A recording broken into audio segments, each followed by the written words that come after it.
कैसे आप सब उम्मीद करता हूं बहुत अच्छे होंगे। मैं पंकज परमार आप सभी का स्वागत करता हूं, हार्दिक अभिनंदन करता हूं गैलेक्सी के ऑनलाइन प्लेटफॉर्म पे।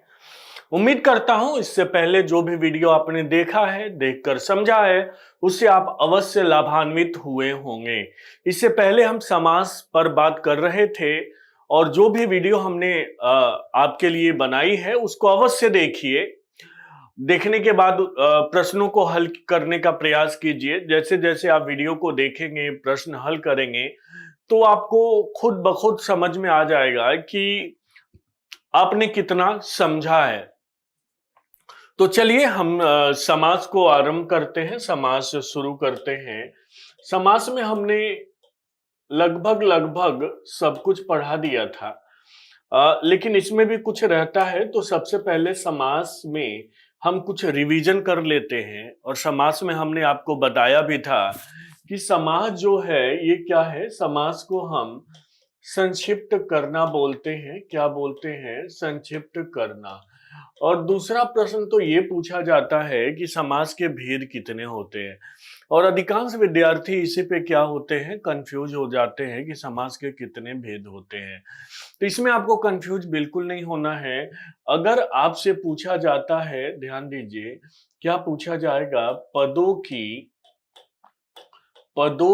प्रधानता, पदों की प्रधानता, पदों की प्रधानता और अ पदों की प्रधानता और अप्रधानता के आधार पर, पदों की प्रधानता और अप्रधानता के आधार पर तो समास के चार भेद लिखने हैं। मान लीजिए ऑप्शन में चार नहीं है तो आप सिक्स टिक कर सकते हैं। और डायरेक्ट समास के भेद ऐसे पूछेगा नहीं, क्योंकि विवादित हो जाएगा। मान लीजिए ऐसे पूछ भी दिया कि समास के कितने भेद हैं, समास के कितने भेद हैं या भेद हैं, ठीक है। और ए ऑप्शन दे दिया 5, बी ऑप्शन दे दिया 6, सी ऑप्शन दे दिया 7 और डी ऑप्शन दे दिया 8। फिर यहाँ 6 करना है। 4 और 6 हो तो फिर आप, अगर सामान्य रूप से पूछा है ना समास के कितने भेद हैं, अगर पदों की प्रधानता अप्रधानता नहीं जुड़ा है तो आप 6 करेंगे, ठीक है। क्योंकि ऐसा आंसर की में ऐसा ही मानता है आपका कमीशन, ठीक है। तो समास की हमने बात की थी, ठीक है।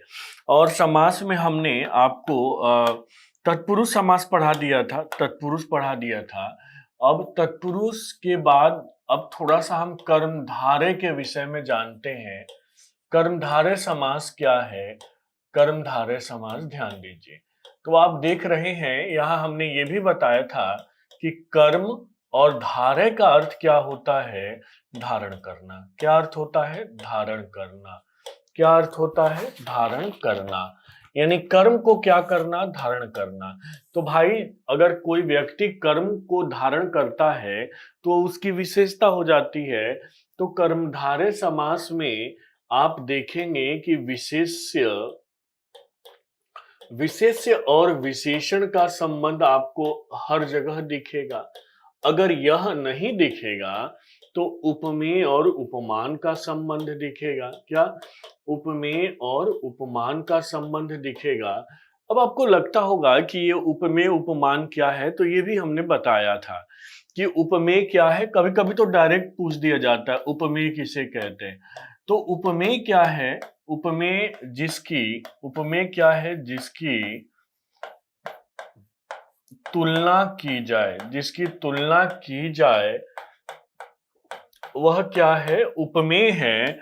और उपमान क्या है? उपमान, उपमान जिससे तुलना की जाए।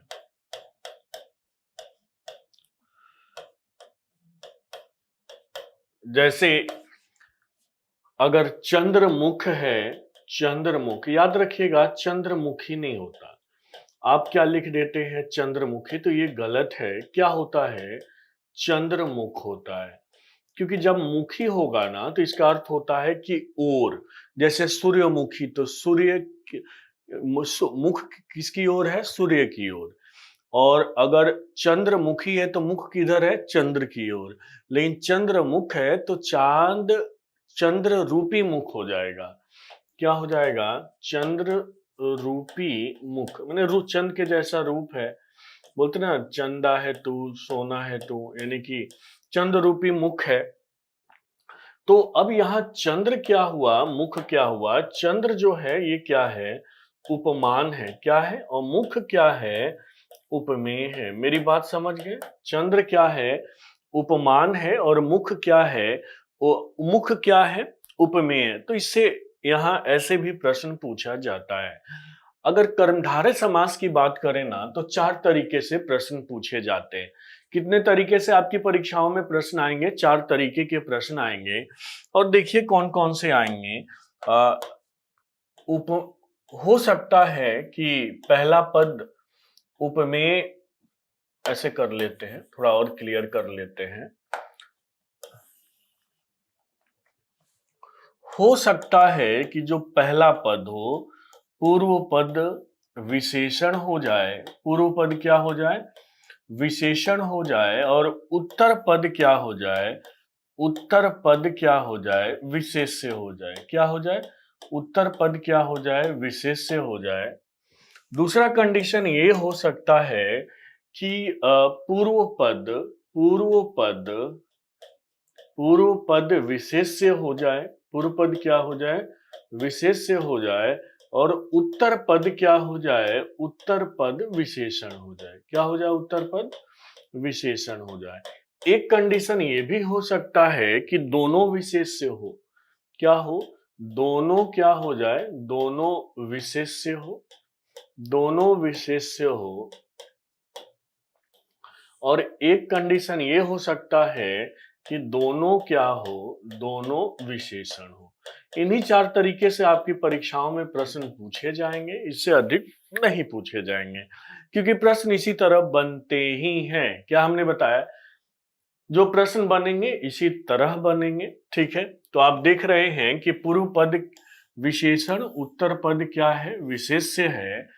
पूर्व पद विशेष्य है, उत्तर पद क्या है? विशेषण है। दोनों क्या है? विशेष्य हो। और दोनों क्या हो? विशेषण हो। ठीक है, अब पूर्व पद विशेषण में देख लेते हैं। जैसे हमने लिखा नील कमल, ध्यान से देखिएगा, नील कमल। ठीक है, तो नील क्या है? नीला, नील विशेषण है। क्या है? विशेषण है। कमल क्या है? विशेष्य है। कमल क्या है? विशेष्य है। पूर्व पद विशेष्य और उत्तर पद विशेषण हो। अब जैसे हमने लिखा हीरा लाल, क्या लिखा? हीरा लाल लिखा। तो हीरा क्या है? विशेष्य है। हीरा क्या है? विशेष्य है। और लाल क्या है? लाल क्या है? विशेषण है। ठीक है, और दोनों विशेष्य हैं। दोनों विशेष्य जब होंगे ना, तो यही उपमेय होगा, यही उपमेय होगा। और क्या होगा? उपमान होगा। ठीक है, क्योंकि तुलना के लिए कुछ चाहिए, और दोनों जब संज्ञा है तो दोनों विशेषण हैं। तो जैसे अगर नीला और लाल कर दिया जाए, तो आपको लगता है कि यार ये तो द्वंद्व है, तो नहीं, ये दोनों नीला और लाल है और दोनों विशेषण हैं, तो ये कर्मधारय है। ऑप्शन में कर्मधारय नहीं है, तब आप द्वंद्व टिक कीजिए। मेरी बात को समझिए, क्या हमने बताया? अगर कर्मधारय नहीं है, ठीक है, क्या कर्मधारय नहीं है, तब आप इसको क्या टिक कीजिए? द्वंद्व टिक कीजिए। मेरी बात समझ में आ गई होगी। अब नीलकमल, तो इसका समास विग्रह क्या होगा? नील है जो कमल, शुद्ध तो यही होता है, नील पीत होता है, नीला नीला आप कहते हैं। हीरा लाल, हीरा लाल, तो लाल है, लाल है जो हीरा, लाल है जो हीरा। ठीक है, और उपमेय उपमान समझ ही रहे हैं, जैसे हमने बताया था, चंद्रमुख बताया था, चंद्रमुख, तो चंद्र रूपी मुख। तो जब भी आप कर्मधारय समास का समासिक विग्रह करेंगे ना, तो आप है जो लगाएंगे। ठीक है जिसका लगाएंगे, है जिसका लगाएंगे, या है जिसकी लगाएंगे। और ये कोई जरूरी है भी नहीं। ठीक है, नील कमल का शुद्ध रूप से देखा जाए तो नील कमल अलग अलग कर दीजिए, ठीक है। लेकिन अब ये परंपरा सी बन गई है, तो है जो है जिसका है जिसकी, या रूपी और के समान, रूपी लगता है या के समान। अब इसमें भी प्रश्न पूछ देता है कि कहाँ रूपी लगेगा, कहाँ के समान। तो देखो, के समान जब एग्जैक्ट उसकी तरह न हो तो वहां के समान लगता है, ठीक है। जैसे सिंह पुरुष, तो सिंह रूपी पुरुष नहीं होगा, सिंह के समान पुरुष। चंद्रमुख, तो चांद के समान मुख नहीं होगा, रूपी मैंने जैसा चांद सुंदर है, तो जब सुंदरता के सेंस में आएगा तो रूपी लगता है, हमेशा ध्यान दीजिए। जब सुंदरता के सेंस में आएगा, जब कहीं सुंदरता की बखान की जाएगी तो वहां आंख बंद करके बीच में रूपी की बात कीजिए। और जहां सुंदरता नहीं होगी ना, वहां आप के समान का प्रयोग करेंगे। किसका प्रयोग करेंगे? के समान का प्रयोग करेंगे। तो आपने देखा कर्मधारय समास। यहां से आपकी परीक्षाओं में हर बार प्रश्न पूछे ही जाते हैं, मैं बार बार बता रहा हूं। अब हम आगे की बात करते हैं, ठीक है। कर्मधारय समास हो गया। अब एक बड़ी समस्या आती है बच्चों को अव्ययी भाव समास में। अक्सर बच्चे गलत भी करते हैं, कितने तो अविविवी कहते हैं अव्ययी भाव समास। क्या है? अव्ययी भाव समास है। अगर हम अव्ययी भाव समास की बात करें ना, अगर पूरे टर्म की बात करें, तो ये देखिए क्या है, अव्ययी, अव्ययी और क्या है, भाव है। तो इसका अर्थ हुआ कि अव्यय हो जाना। क्या है? अव्यय, अव्यय हो जाना। यानी कि इसमें पूरा पद जो होता है अव्ययी भाव समास में, पूर्ण पद जो है, पूर्ण पद वो क्या होता है, अव्यय होता है। पूर्ण पद क्या होता है? अव्यय होता है, ध्यान रखिए, ठीक है। तो अव्ययी भाव समास में क्या है? अव्यय हो जाना। इसमें पूर्ण पद, पूरा पद क्या होता है? अव्यय होता है। यानी कि इसको हम चेंज नहीं कर सकते। जैसे अगर हमने प्रतिदिन लिखा, क्या लिखा? प्रतिदिन या फिर प्रतिदिन, या हर रोज लिखा, हर रोज, तो आप इसका बहुवचन नहीं बना सकते। मेरी बात समझ रहे हैं ना? तो ये पूरा पद इसमें क्या होता है? अव्यय होता है। क्या बताया हमने? इसमें पूरा पद क्या होता है? अव्यय होता है, ठीक है। हर रोज या भर पेट, भर पेट, ठीक है। अब इसमें भी समास विग्रह करते समय कुछ बातों का ध्यान रखते हैं। मेरी बात को समझिए। अव्ययी भाव समास में जब आप समास विग्रह करते हैं तो अर्थ का ध्यान रखिए। किसका? अर्थ का। जैसे भर पेट होगा या पेट भर होगा, तो हमेशा ध्यान रखिए भर पेट, क्योंकि जो उपसर्ग होता है वो पहले लगता है, ठीक है। तो उसने भर पेट खाना खाया, ठीक है, पेट भर खाना खाया, ये गलत होता है, ठीक है। मेरी बात को समझिए। तो अव्ययी भाव ये होता है। और अव्ययी भाव में एक और कंडीशन है कि इसमें दो दो शब्द, और ये दो शब्द जो हैं एक ही समान के होने चाहिए, एक जैसे होने चाहिए, एक जैसे। तो इनकी क्या होती है? आवृत्ति होती है। क्या होती है? आवृत्ति होती है एक ही जैसे शब्द की। जैसे रात, रात, ठीक है। क्या है? दिन, दिन, ठीक है। इसकी क्या होती है? आवृत्ति होती है। मेरी बात समझ गए? मेरी बात समझ गए? आई बात समझ में? क्लियर है? तो अगर रात रात का समास विग्रह पूछेगा तो रात ही रात या हर रात ऐसा कर सकते हैं, ठीक है। आई बात समझ में? आई बात समझ में? इसमें भी अब अव्यय जो है, सामान्यतः जो उपसर्ग पहले लगा हो तो अव्ययी भाव में आ जाते हैं, लेकिन कुछ उपसर्ग जो है विशेषण के जैसे कार्य करते हैं, ठीक है। तो जो विशेषण के जैसे कार्य करेंगे उपसर्ग, वो अव्ययी भाव नहीं होते, वो क्या होते हैं? कर्मधारय होते हैं। क्या होते हैं? कर्मधारय, कर्मधारय समास। जैसे सु, सुपुरुष लिखा, तो अब सु तो आपको लगेगा कि यार ये उपसर्ग है और इसको अव्ययी भाव कर दो, तो नहीं। सु का अर्थ यहाँ क्या है? सुंदर से है, सुपुरुष। ठीक है, सुंदर पुरुष। ठीक है, कितने लोग सुचि पुरुष भी कहते हैं, कितने लोग सत्य पुरुष भी कहते हैं, लेकिन सु का अर्थ मुख्यतः सुंदरता से ही है। तो सुंदर, ठीक है, तो ये कर्मधारय हो जाएगा। आई बात समझ में? आई बात समझ में? तो ये सॉरी, आई बात समझ में? तो ये अव्ययी भाव समास को हम ऐसे कर सकते हैं। ठीक है, क्लियर है? मैं हट जाता हूं, एक बार देख लीजिए। ठीक है, और इसको नोट अवश्य कीजिए, और जो मेरी आवाज आप सुनते हैं ना, और जहां जहां मैं ट्रिक पॉइंट बताता हूं, उसको आप अवश्य कीजिए। यही आपको परीक्षा में सफलता दिलाएगा, मैं बार बार कहता हूं। कूद के, फांद के, ये वो कभी आया हो तो बताइए। कभी हंस हंस के जो आप पढ़ते हैं, लगता है कि वाह सर ने तो मजा करा दिया क्लास में, वो आपकी मजा बाद में क्या बन जाती है? सजा बन जाती है।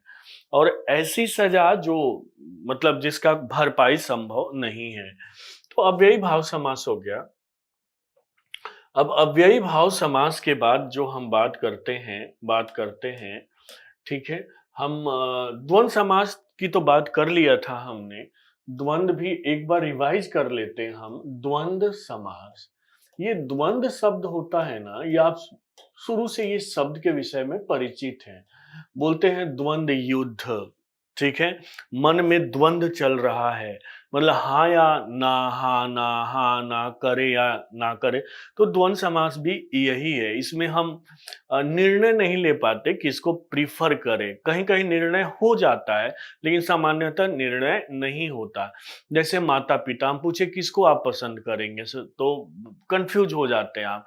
तो यही क्या है? द्वंद्व। और यहाँ लोग जो जैसे सामान्यतः हमने देखा है, बोल देंगे जहाँ ये चिन्ह हो, बिल्कुल नहीं है, कोई जरूरी नहीं है। बोलेंगे कि जहाँ विलोम आए एक दूसरे के, ये भी कोई जरूरी नहीं है। हमेशा ध्यान दीजिए, हमेशा द्वंद्व समास की एक ही पहचान है कि ये पेयर में आते हैं, और दोनों जो पद होते हैं, ये बताया था, दोनों पद क्या होते हैं? प्रधान होते हैं, ये हमने बताया था। ठीक है, और इसमें और का प्रयोग होता है, और का प्रयोग होता है, या का प्रयोग होता है, या फिर अथवा का प्रयोग किया जाता है। अब फिर एक प्रॉब्लम आती है कि कहाँ और का, कहाँ या का, कहाँ अथवा का। तो जहां दोनों में से आप किसी को नहीं चुन सकते, जैसे माता, माता पिता है, माता पिता है, तो क्या हो जाएगा? यहाँ देखिए, यहाँ क्या हो जाएगा? माता, माता और क्या हो जाएगा? पिता। क्या हो जाएगा? माता और पिता। ठीक है, क्योंकि आप दोनों में से किसी को नहीं चुन पा रहे हैं। ठीक है, आई बात समझ में? क्लियर हुआ? क्लियर हुआ? ठीक है, क्लियर है? क्लियर है? अब या, जैसे सुख, सुख और दुख है, तो किसी कोई एक, दोनों एक साथ तो आएंगे नहीं। तो यहां आप सुख या दुख, या अथवा दुख कर सकते। कहीं कहीं इसमें इत्यादि का भी प्रयोग होता है। जैसे ऐसे कहा जाए कि वह सेठ साहूकार, सेठ साहूकार है, यानी कि वो क्या है? धनी व्यक्ति व्यक्ति है, तो इसका विग्रह हो जाता है, सेम ऐसे ही रखेंगे, सेठ साहूकार आदि। ठीक है, जैसे हाथ पांव बचा के काम करना, तो हाथ पांव आदि, इसका मतलब ये तो नहीं हुआ ना कि हाथ पांव बचा लेना और सर फोड़ लेना। ऐसे भी आपको देखने को मिल जाएगा, धर्मा धर्म। तो अब यहाँ तो कहीं हाइफन है नहीं, ये दूसरे, ये संधि वाले शब्द हैं। तो यहाँ क्या हो जाएगा? धर्म या अधर्म, इसी तरह है।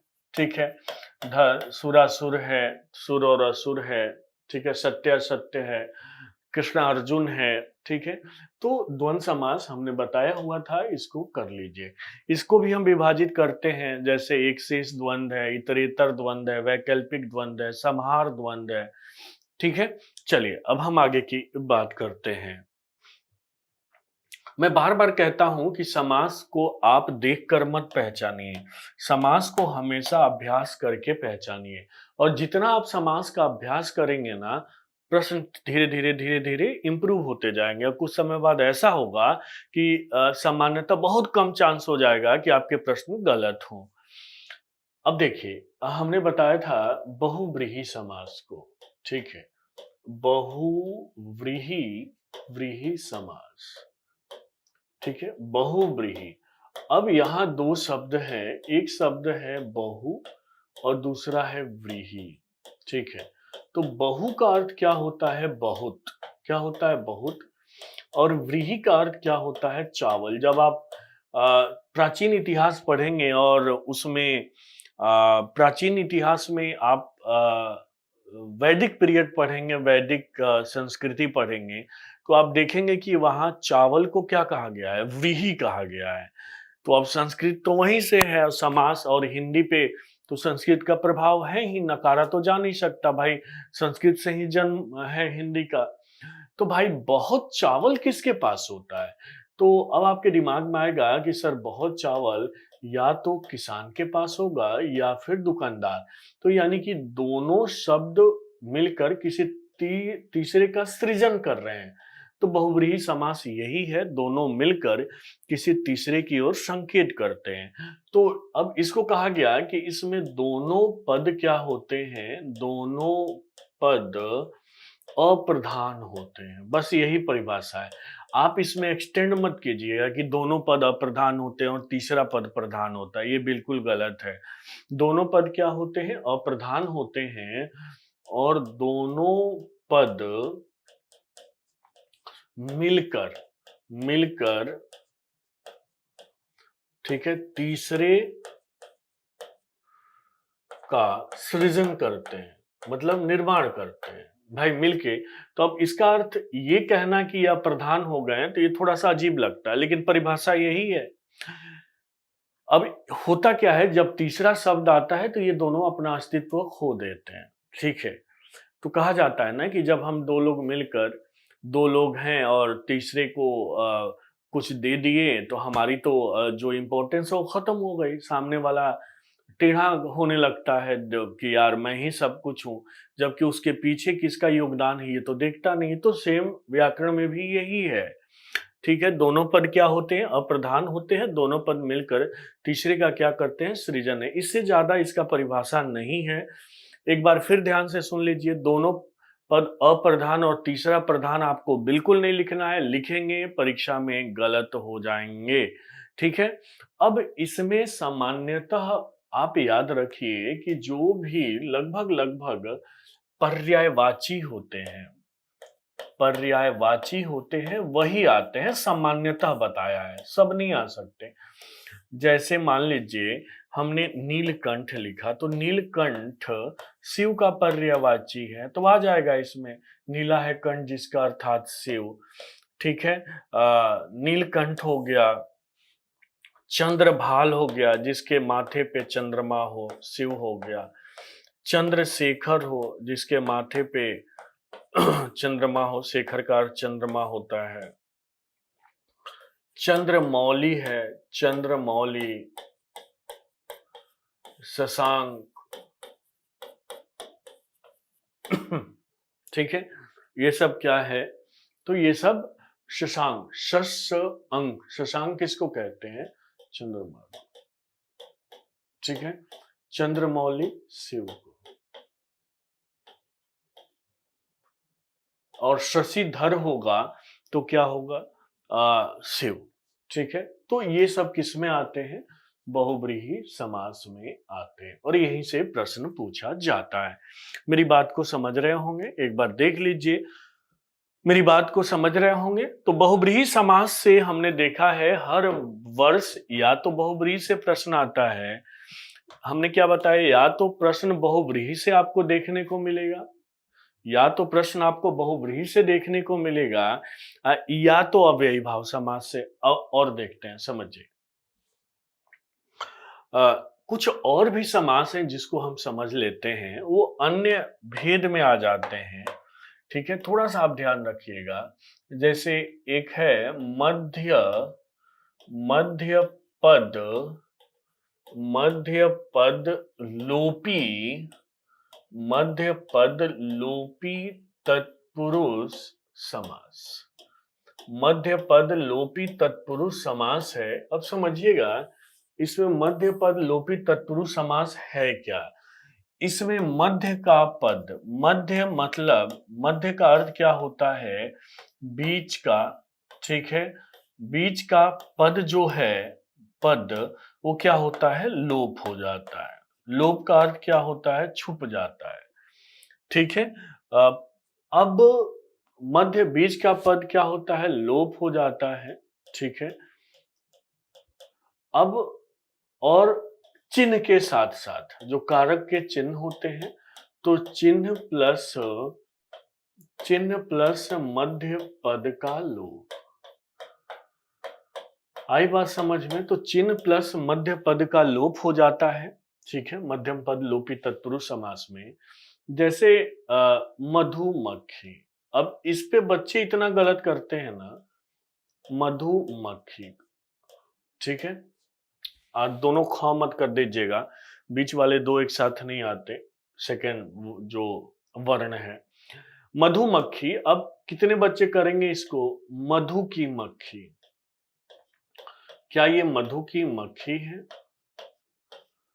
कितने करेंगे, मधु वाली मक्खी? बिल्कुल भी नहीं है। अगर इसको थोड़ा सा और डिटेल में जाएं और समझें तो ये देखिए, मधु को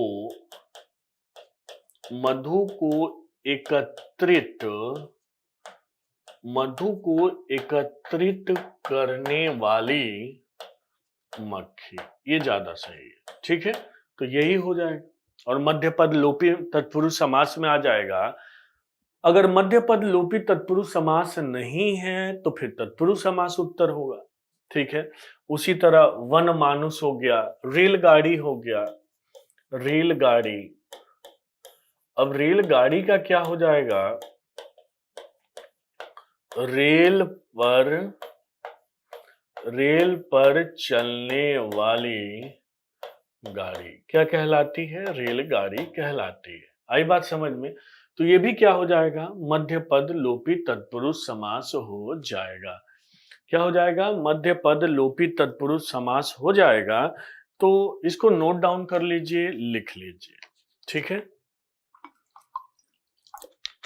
इसको नोट डाउन कर लीजिए, मध्य पद लोपी खूब पूछा जाता है। एक और कभी प्रश्न गाहे बिगाहे पूछ दिया जाता है, नए तत्पुरुष समास। तो नए तत्पुरुष समास में हमेशा ध्यान दीजिए, इसमें जो शब्द होते हैं वो नकारात्मक होते हैं, ठीक है।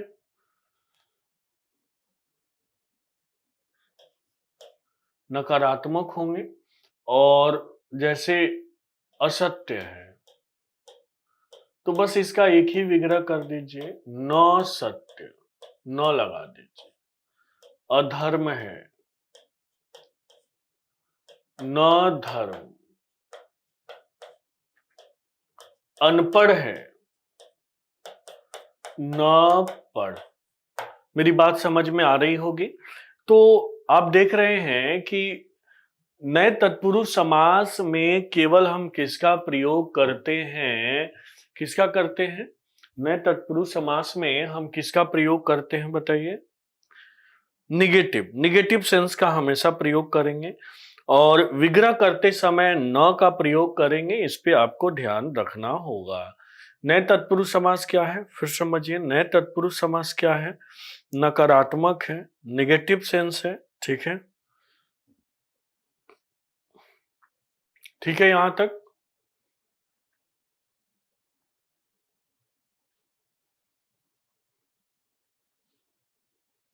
तो नए तत्पुरुष समास, मध्य पद लोपी तत्पुरुष समास,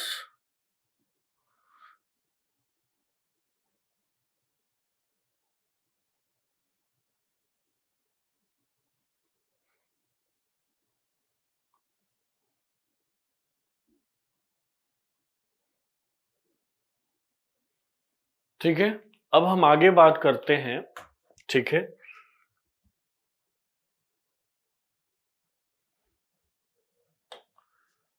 जैसे हमने एक प्रश्न दिया,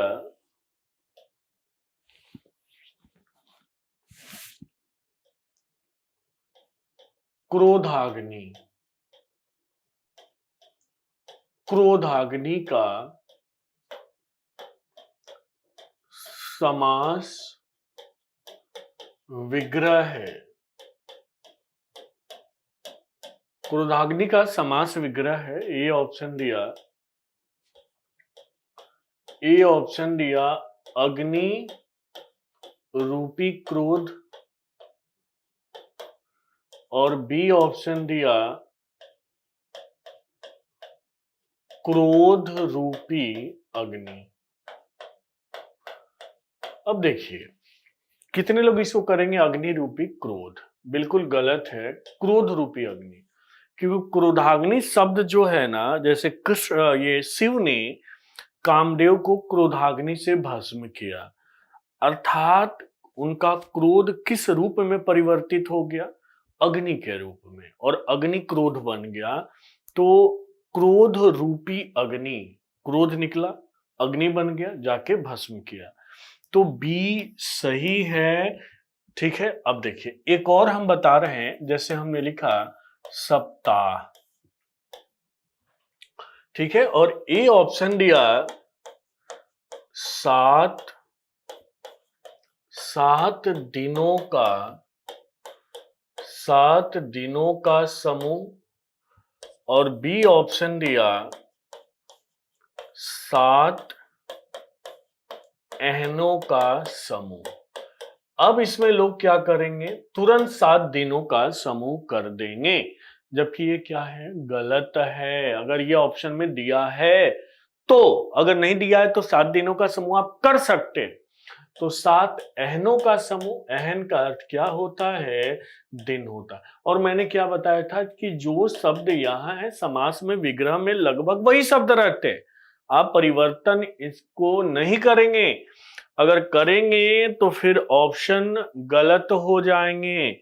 आई बात समझ में, क्लियर हुआ, मेरी बात समझ रहे हैं, मेरी बात समझ रहे हैं। अब देखिए, अब कुछ क्वेश्चन और देखते हैं, ये इसलिए हम करवा रहे हैं कि आप समझे इसको। ठीक है, हमने लिखा पर्ण, पर्णकुटी, पर्णकुटी का, पर्णकुटी का समास विग्रह करना है आपको, क्या होगा। ठीक है, उसके बाद राजहंस का, राजहंस का समास विग्रह करना है।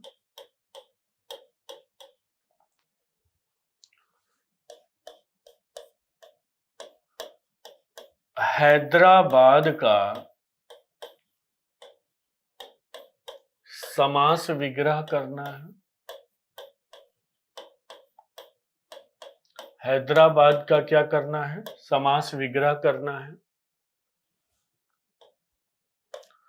उसके बाद ये पर्णकुटी का समास विग्रह हुआ, राजहंस का समास विग्रह हुआ, हैदराबाद का समास विग्रह, और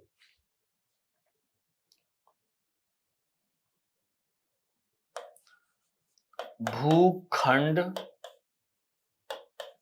भूखंड कौन सा समास है, इसको करना है।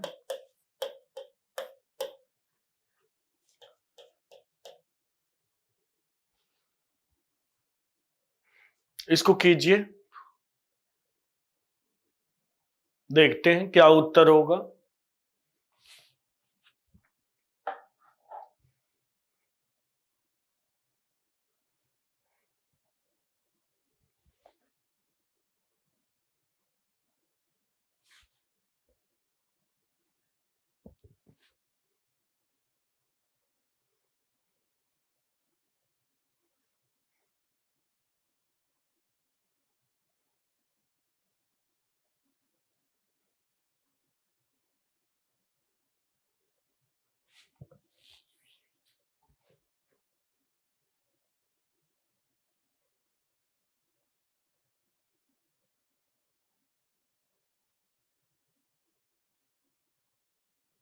अब देखिए, पर्णकुटी,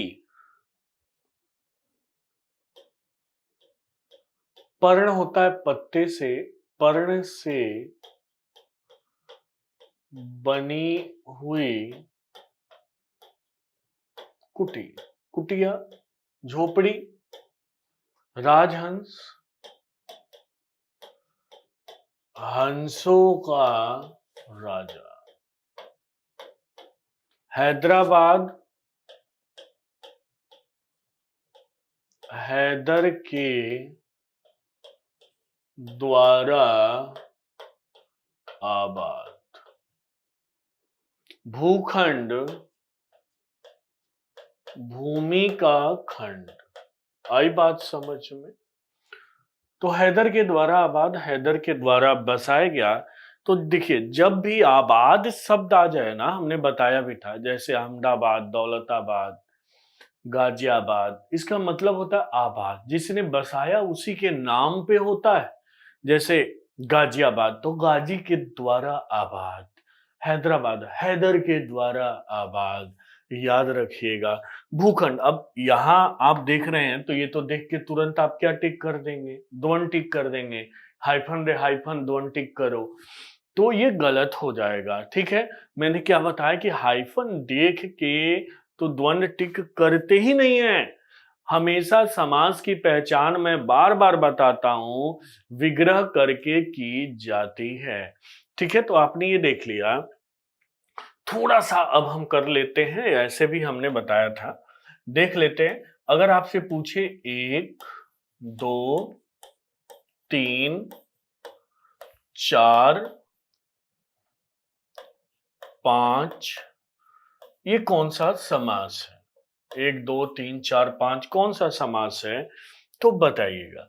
तो आप देखेंगे कि 1 2 3 4 5 ये द्विगु समास है। लेकिन अगर पूछ दे 11 11, तो ये क्या है? ये द्वंद्व समास है। क्या है? द्वंद्व समास है। और इसका समास विग्रह क्या होगा? 1 और 10, बस यही हो। ठीक है, अगर पूछे 89 का समास विग्रह पूछे, और पूछे 79 का समास विग्रह, तब क्या होगा? 89 क्या होगा? 9 और 80 हो जाएगा। 79 क्या होगा? उन लग गया ना, क्या लग गया? उन उपसर्ग लग गया। उन का अर्थ एक कम होता है, अर्थात एक कम क्या हो जाएगा? 80। आई बात समझ में? आई बात समझ में? क्लियर हुआ? तो इन सब चीजों को आपको ध्यान देना होगा। आप कितने बच्चे तो 89 79 में कंफ्यूज हो जाते हैं। और हम पूछें कि ये जो 89 है, 9 और 80, ये कौन सा समास है? तो 89 जो आप देखेंगे ये क्या है? द्वंद है। और 79 उन उपसर्ग लग गया, तो ये क्या है? अव्ययी भाव समास है। क्या है? अव्ययी भाव समास है। अब बोलोगे कि सर अगर सिंपल पूछ दे पीतांबर, तो पीतांबर का तो अर्थ पीला वस्त्र भी होता है। और जैसे लिख दिया पीतांबर, ठीक है, और इसके दो अर्थ हैं, एक पीत और अंबर, कृष्ण बोलते हैं पीतांबर को, और एक क्या बोलते हैं? पीत वस्त्र। अंबर का पीत अंबर अर्थात पीत वस्त्र, ज्यादा शुद्ध पीत अंबर लिखना रहेगा। ठीक है, अब अंबर के बाद ब्रैकेट में वस्त्र कर दो, हमने उल्टा लिख दिया है। तो अब अगर ऑप्शन में बहुव्रीहि भी है और कर्मधारय भी है, तब क्या करेंगे? तो फिर आपको ये एक वाक्य में देगा, पीतांबर सुख रहे हैं या पीतांबर धूप में सुख रहे हैं, तब जो होगा वहां कर्मधारय हो जाएगा। ठीक है, पीतांबर, मंदिर में जाके हम पीतांबर की पूजा करते हैं, तब क्या हो जाएगा? बहुव्रीहि समास हो जाएगा। आई बात समझ में? आई बात समझ में? अब जो हम इसके बाद बात करेंगे, ध्यान रखिए, उसमें हम समास के प्रश्नों की बात करेंगे। एक एक प्रश्न को समझेंगे, एक एक प्रश्न को हल करने का प्रयास करेंगे। ठीक है। तो इससे पहले जितना हमने वीडियो पढ़ाया है, भाषा पढ़ाया है, संज्ञा, सर्वनाम, विशेषण, क्रिया, ठीक है, क्रिया विशेषण, उसके बाद समास पढ़ाया, इन सबको आप ठीक ढंग से कर लीजिए। यकीन मानिए जितना आप वीडियो से सीख रहे हैं, परीक्षा में आपके लिए लाभकारी, सारे वीडियो लाभकारी सिद्ध होंगे। ठीक है ना? तो चलिए अब हम अगली क्लास में मिलते हैं और इसके प्रश्नों के साथ मिलते हैं। उम्मीद करता हूँ आज की कक्षा आपके लिए लाभकारी सिद्ध होगी। मिलते हैं अगली क्लास में, ध्यान रखिएगा। Bye bye, take care.